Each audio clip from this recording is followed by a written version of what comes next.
So how do doctors start YouTube podcasts the easy way? And it's not only YouTube, it's also podcasts that are on audio platforms. You can see some of the short clips from podcasts on Instagram and other social media platforms. How do they do it?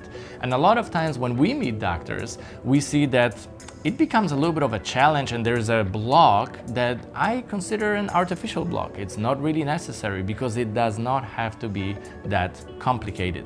And if you are one of them, or if you know somebody like this, pay attention, because I'm going to give you possibly the easiest way to start a podcast, whether it's YouTube or the audio platforms or both. Let me tell you a little bit of a story.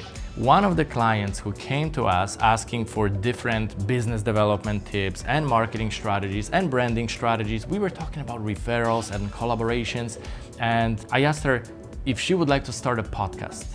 And she said, well, starting a podcast sounds like a good idea, and yes, I was thinking about this, but getting people to fly to my location, coordinating the schedules, the video crew, editing and all that stuff, I'm just not ready for all that. And I said to her, it does not have to be that complicated. Just like we are meeting on Zoom today, what you could do, that's what I'm telling her, what you can do is you can just press record and then send it to our team. And what I meant is that we will edit her episode, that we will create a teaser for her, that we will create a custom thumbnail, that we'll publish the podcast, that we'll create the reels for her, and then we'll also make sure that everything is strategically connected, reaching out to different guests, making sure that there is cohesive messaging, reels on social media and YouTube shorts and all that stuff, and that there is a strategy behind her podcast. And she says, that sounds like a good idea. And that literally was the beginning of a podcast that is very, very powerful right now, and we're proud of it. At some point, actually, these podcasts can go on autopilot, and then you can create a process for yourself. If that's something that you would like to have done, we can create it for you, and you can have your internal team continue something that was started that seemed like a really, really almost impossible goal. So if you are a healthcare provider, or if you know a healthcare provider who would like to start a podcast, do not overcomplicate it. Do it the easy way. Start on Zoom. That's my recommendation. Then you can switch to a platform called Riverside FM. That platform allows you to have a Zoom-like recording, but better quality. And also you can then intermix some of the in-person recordings as well, and basically start having all the same as other people have, but without all the effort, because you can start the easy way.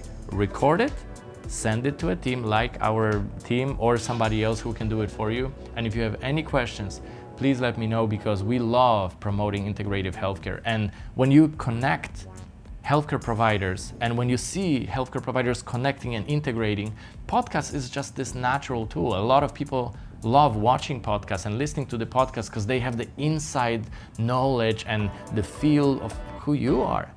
What is in your head? What is in the head of another provider? How is it that you collaborate for the patient's benefit? This is very interesting. On top of it, you as a provider, you're giving value to your guest. You can also build it as part of your affiliate center if you would like to connect it to your business model.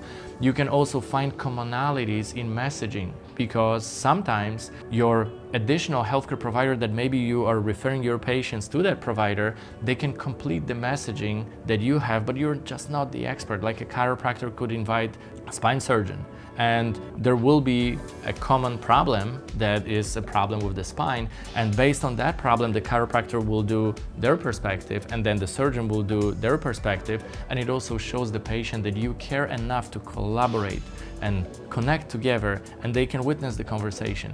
I think it's pretty cool. Do not overcomplicate it.